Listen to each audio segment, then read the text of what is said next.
Dan tadi disebutkan oleh Harley Siregar, Kapus Penkum Kejagung beberapa poin.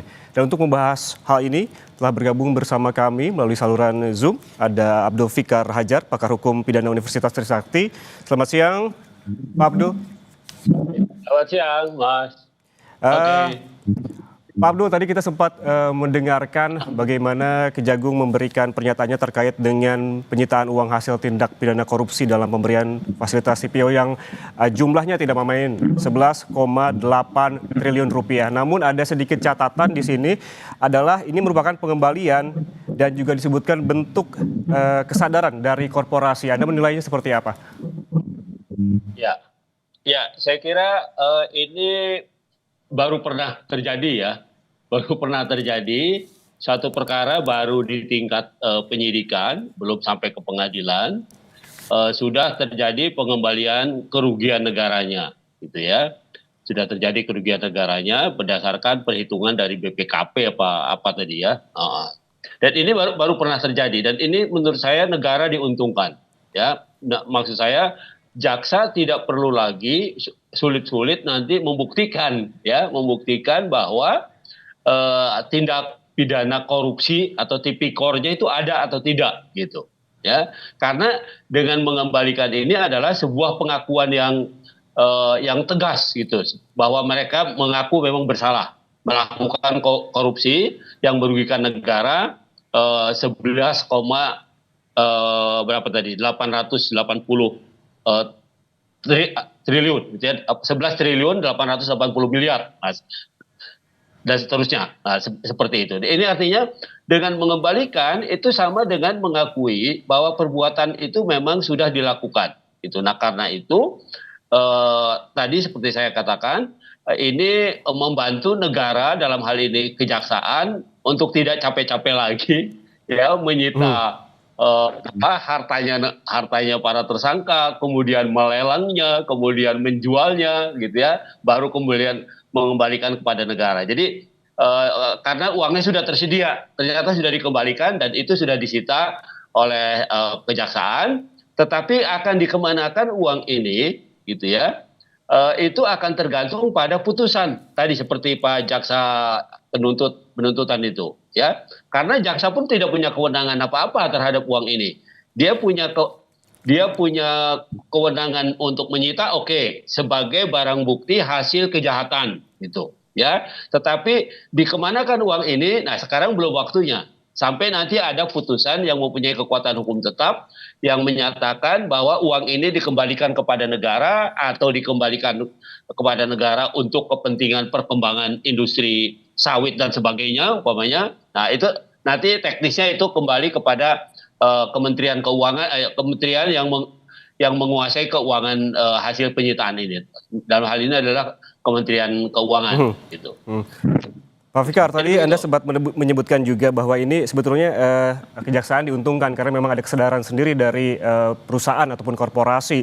Tadi juga disebutkan oleh Direktur Penuntutan Jampitsus terkait memang ini kemana dananya yang telah disita ini yang 11,8 triliun ini. Tadi disebutkan bahwa ada tambahan memori kasasi, ini dapat dibayarkan untuk membayar kerugian negara. Tapi apakah ini juga sebetulnya otomatis harus menunggu ingkrah dulu atau seperti apa? Iya. Jadi dengan ini dimasukkan sebagai bagian dari barang bukti penyitaan dalam suatu perkara, maka tentu saja dia akan baru bisa dimasukkan ke kas negara ketika putusan ini sudah menjadi inkrah, gitu. Ya, ketika putusan ini sudah mempunyai kekuatan hukum tetap. Nah, kekuatan hukum tetap itu bisa terjadi karena umpamanya para terdakwanya menerima putusan pengadilan negeri atau setelah mereka melakukan upaya hukum banding, kasasi atau PK, baru kemudian ada putusan yang mempunyai kekuatan hukum tetap dan baru kemudian bisa dieksekusi, uang itu dikembalikan kepada negara. Nah, itu mekanismenya seperti itu. Jadi intinya adalah memang betul harus ada putusan pengadilan tipikor atau pengadilan korupsi ini yang mempunyai kekuatan hukum tetap atau inkrah, gitu. Tapi intinya seperti itu. Nah, baik, ini artinya ketika memang korporasi telah memiliki kesadaran untuk mengembalikan uang ataupun juga kerugian negara, apakah ini juga otomatis mereduksi ataupun meringankan begitu nantinya di persidangan? Seperti apa begitu nantinya, Pak? Tapi jangan dijawab dulu, sesaat lagi kami akan kembali. Tetaplah bersama kami di Breaking News Kompas TV.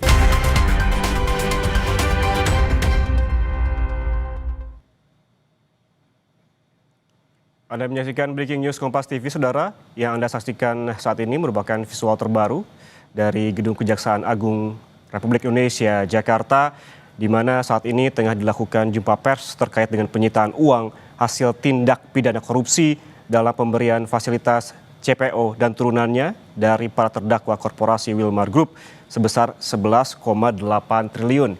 Digaris bawahi lagi, Saudara, bahwa kerugian keuangan negara total ini 11,8 triliun rupiah disita dari 5 terdakwa korporasi, diantaranya Nabati Industri sebesar 7 triliun, ada Wilmar 57 miliar, dan Sinar Alam Permai 483 miliar rupiah.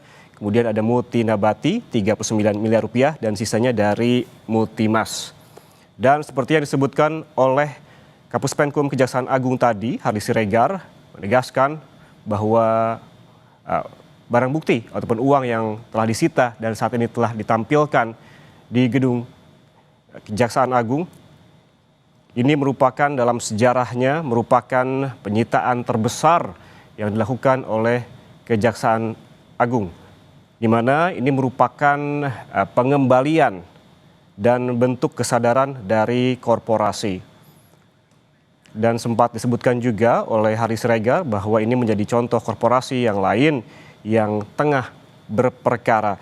Tadi kami sambung kembali percakapan bersama Abdul Fikar Hajar, pakar hukum pidana. Pak Fikar, masih bersama kami? Oke. Pak Fikar, tadi sempat terpotong sedikit terkait dengan kesadaran korporasi mengembalikan uangnya kepada Kejaksaan Agung. Pak Fikar menyebutkan bahwa ini sebetulnya bisa memudahkan begitu kerja Kejaksaan Agung. Namun dalam hal ini pertanyaannya, apakah upaya dari para terdakwa korporasi ini untuk mengembalikan uang tersebut menjadi otomatis meringankan para terdakwa di pengadilan? Oke. Nah, jadi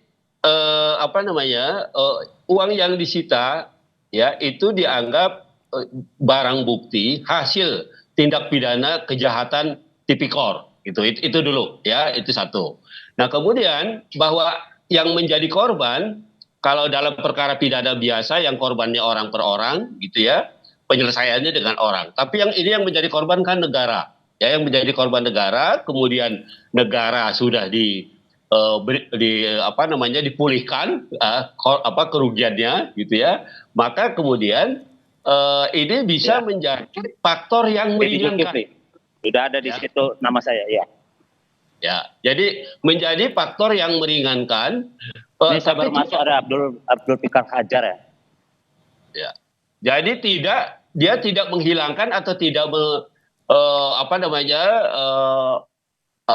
menjadikan sesuatu kesalahan itu hilang, kesalahan pidana.